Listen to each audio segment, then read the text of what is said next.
Mengapa harus bullying? Apa itu bullying? Dan mengapa bisa terjadi bullying? Udah. Bullying merupakan suatu tindakan penindasan, kekerasan, ancaman, dan paksaan terhadap orang lain. Biasanya korban bullying ini selalu malas dan takut ke sekolah karena selalu terintimidasi. Bullying ini biasanya disebabkan karena kesenjangan sosial, fisik, dan ekonomi. Tindakan bullying dapat disebabkan karena pelaku pernah menjadi korban kekerasan di rumah. Seorang anak yang pernah melihat perkelahian orang tuanya, maka si anak tersebut dapat berisiko menjadi pelaku bullying kepada temannya di sekolah. Jenis dan contoh bullying di masa sekarang apa sih? Pertama, kontak fisik langsung. Bullying secara fisik tampak dan mudah diidentifikasi. Contohnya memukul, mengunci seseorang dalam ruangan, dan juga mengejek dan lain-lain. 2. Kontak verbal langsung. Bullying dalam bentuk verbal biasanya menjadi awal dan perilaku bullying. Contohnya julukan nama, fitnah, merendahkan, atau mengejek. 3. Perilaku non-verbal langsung. Bullying jenis ini seperti tindakan melihat dengan sinis, menjulurkan lidah, ekspresi muka yang merendahkan, atau mengancam biasanya disertai bullying fisik atau verbal.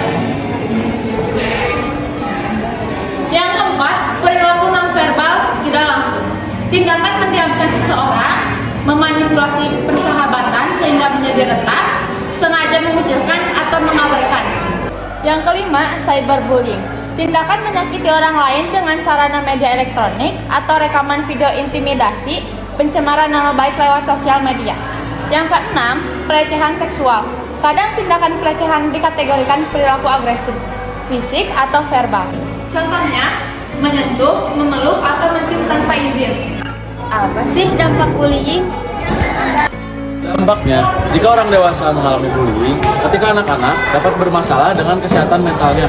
Mereka dapat mengalami depresi, gangguan kecemasan, antisocial personality disorder, dan bahkan yang lebih parah bisa melakukan bunuh diri. Bagaimana cara mengatasi bullying? 1. Cari bantuan.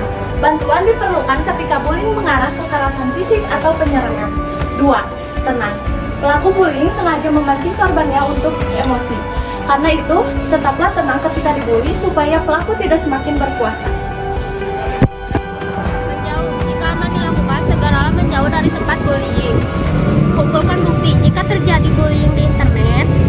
Screenshotlah bukti untuk dijadikan ketika melapor.